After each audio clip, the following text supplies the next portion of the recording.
Tommy et la petite Tania écarquillèrent très très grand les yeux.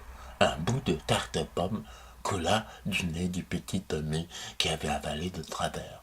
La petite Tania ne songea même pas à ramasser le bout de tarte pomme comme elle faisait à son habitude. Les yeux grands ouverts, fixés sur leur grand-père, Jérémie Pied-Poilu, et ils ne purent dire un seul mot pendant au moins le temps de manger une tarte pomme, soit à peu près une douzaine de secondes. Grand-père, fit le petit Tommy, les aventuriers tuèrent Draconard la Dracoliche aussi facilement? Oui, le grand-père répondit, mais facilement, il y a quand même moi qui donna le sens de Dieu, le parc et le magicien qui l'ont très fort, hein, qui avait peu de chance de réussir, mais qui peut-être réussi, puis la voleuse, puis la distraction des autres aventuriers qui tapèrent sur les pattes de la Dracoliche, qui n'aimaient pas ça. Mais grand-père, mais quand même, dans l'histoire, il semble que 12 000 morts vivants vont vous tomber dessus. C'est comme une dracoliche peut-être, la chance une fois, avec un sort unique, lancé par le barde ou le magicien, ou une chance de la voleuse, mais 12 000 morts vivants, grand-père, comment c'est possible? La petite Tania regarda son grand-père, lui massa le genou. Grand-père, on veut la suite, s'il te plaît. Dis-nous la suite. Grand-père, Jérémie Pied-Poilu, fourra sa pipe dans le tabac qui venait des provinces de l'Est, des provinces encore rongées par le doute et l'incertitude et la survie du Conseil rouge des nécromants, de l'herbe rouge. Il tassa bien sa pipe, l'alluma, parce qu'il se rendit compte qu'essayer d'aspirer son allumé, c'était idiot.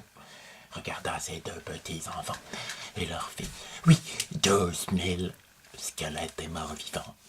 Et le barde qui me prédit que je ne pourrai pas tenir plus d'un an. Mais évidemment, je n'ai pas tenu plus d'un an, les enfants. 12 000, c'est beaucoup. C'est beaucoup. Surtout quand on a d'autres quêtes sur le dos, genre détruire une cité de géants. Ça fait beaucoup d'ennemis à gérer. Et pas la possibilité de compter toujours sur le fait de pouvoir utiliser mon icor, ma liqueur divine, pour lancer des sortilèges de haute magie elfique. Aussi, c'est vrai que nous prîmes une décision qui n'était pas sans conséquence pour le futur et notre avenir. Laquelle? Laquelle? Grand-père, firent Tommy et Tania. Le barde avait en sa possession un objet, une sorte de boule de cristal qui n'était pas tout à fait pour la vision, c'était un objet qui venait de la cité des plans, la cité qui se trouve entre tous les plans. Quoi faire, grand-père? C'est un objet qui permettait le voyage dans un seul sens, vers cette cité. Après, ce qui était compliqué, c'était de trouver comment repartir de cette cité. Le barde le savait. Mais en même temps, le barde s'est dit que de façon tout à fait rationnelle, affronter une cité de géants pour le compte d'un dieu, on est obligé de l'affronter, hein, du fait que quand même ils avaient été ramenés à la vie, sauvés par les dieux, et puis se taper quand même 12 000 morts vivants, ça risquait d'être difficile en même temps. Et qu'il fallait peut-être acquérir un petit peu de puissance dans des circonstances qui étaient moins terribles. Le barde regarda ses compagnons. « Ah, qu'est-ce que tu fais, grand-père ?» Il prit l'arme et leur fit « Il faut que l'un d'entre nous s'introduise cela dans une partie de son corps qui n'a jamais été touchée par la main de l'homme. C'est ainsi que j'ai cerné l'utilisation de cette boule et nous pourrons apparaître dans la cité des plans pour éventuellement réfléchir. » Tous regardèrent le barde. « Quoi? Tu es lâche ?» fit le nain qui avait quand même très très mal et qui était toujours paralysé. Les guerriers qui n'avaient plus qu'un point de vie. « C'est quoi un point de vie ?» fit le petit Tommy. « C'est une façon de raconter une histoire qui est un petit peu moins drôle, qui est utilisée chez les humains. Enfin bon, le guerrier qui était très mal regarda le barde et quand même se dit que c'était raisonnable. Le baladin qui n'était pas fou, qui avait pas beaucoup plus de capacité d'encaisse que le guerrier à ce moment-là, se dit que oui, c'était pas plus mal. Maintenant, il fallait introduire l'orbe dans la partie d'une anatomie de quelqu'un qui n'avait été jamais touché par la main de l'homme.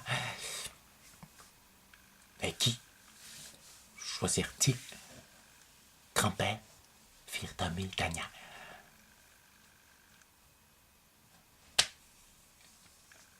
Grand-père se rapprocha de ses petits-enfants, ouvrit grand son œil d'araignée, et leur fit bande de petits cochons. Hein? Qu'est-ce que vous pensez? Jamais touché par la main de l'homme. Ils m'ont enlevé leur bite, les salopards. Et oui, ils m'ont enlevé leur bite, tout. Hein, tout. Ils n'avaient jamais été touchés par la main de l'homme. Et c'est le magicien qui s'est chargé de ça. Et me l'a mis dans la cavité, là. Ben, leur bite est là, hein. On m'a tout enlevé. Et là, j'ai ressenti une étrange douleur me gagner. Surtout quand le barde se souvint que quand même c'était un objet de l'autre. Ça me fait un petit peu défaillir. Je sens dans l'inconscience. En hurlant, une lumière se diffusa autour de mon corps, toujours baigné un petit peu par l'essence divine qui m'habitait après avoir absorbé toutes les huîtres remises par les dieux. Et nous fûmes tous transportés dans la cité, entre les plans. C'est pas vrai, grand-père. Si, tous, sans exception. Enfin, presque sans exception. Quelle exception, grand-père? Ma jambe.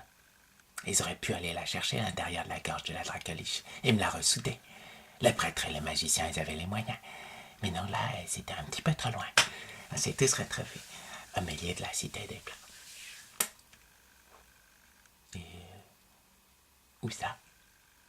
Grand-père, fit le petit Tommy. Dans un dépotoir, une sorte de dépotoir. Une grande allée remplie de chiffons, de vieux habits, dans un dépotoir. Et là, en face de nous, il y avait un démon de 4 mètres de haut, avec des grandes ailes dans les dents. 4. Tout rouge, une sorte d'archidiable en fait, pas un démon, qui nous demanda à tous, dans un état où on n'était pas tous glorieux, hein. Je te rappelle que le nain était toujours paralysé, que le guerrier de paladin n'était pas au mieux de leur forme, et que le barde avait utilisé extrêmement de sa puissance pour lancer le sortilège. J'avais les mains toutes décatées, moi, il me manquait une jambe. Il restait juste la voleuse et le magicien vaguement en état de se battre. Et l'archidiable nous dit à tous, qu'est-ce que vous me donnez pour que je vous tue pas?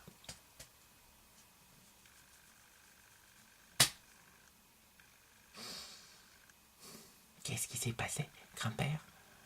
Oh ben, on lui a donné tout ce qu'on pouvait lui donner. Hein? Ben, on allait mourir, hein. Faut quand même pas déconner non plus. On lui a donné tout notre or, tout notre argent, nos objets magiques, sauf la sainte justicière du paladin, qu'il ne voulut pas de toute façon. Vous êtes retrouvé sans rien? Et j'avais mon œil magique. Ah, ben, qu'est-ce que vous avez fait? Bref, le barde avait caché un petit peu d'argent, de gemmes dans une partie de son anatomie où l'homme avait déjà exploré. Et ben, on s'est retrouvé à l'auberge. Mais pourquoi faire, grand-père? Ben, pour attendre un petit peu, et puis espérer que quelqu'un vienne nous proposer quelques aventures, histoire qu'on monte de niveau pour retourner un petit peu plus bas, affronter l'armée des nécromants et se mettre sur la gueule de la cité de géants. Ah bon, grand-père? Comme des aventuriers de bas étage? Oui, comme des aventuriers de bas étage. Mais d'un peu plus haut étage. Cela dit, dans la cité des plans, on était à peu près l'équivalent d'aventuriers de bas étage. J'ai pris beaucoup d'archidiables et d'archidémons. Et combien de temps vous avez attendu, grand-père? Oh, au moins 5 semaines. 5 semaines? Et vous avez fait quoi? Ben, on a fait la fête. On a acheté ma jambe de bois. Le bar doit raconter des histoires, on se fait un petit peu d'argent en attendant. Mais c'est une autre histoire que je vous raconterai un petit peu plus tard, grand-père. Les enfants. Ça va pas, grand-père? Pourquoi tu t'es appelé grand-père? Il regarda le petit Tommy, le grand-père, Jérémie Pied-Poilu. Il lui fait: oh, faudra que je t'apprenne des choses aussi sur le voyage temporel. C'est une autre histoire. Mais tu ne raconteras qu'un dans 5 semaines. Pourquoi, grand-père? Parce que je pars en pèlerinage. Non, où? Grand-père sourit, s'endormit et disparut. À dans 5 semaines.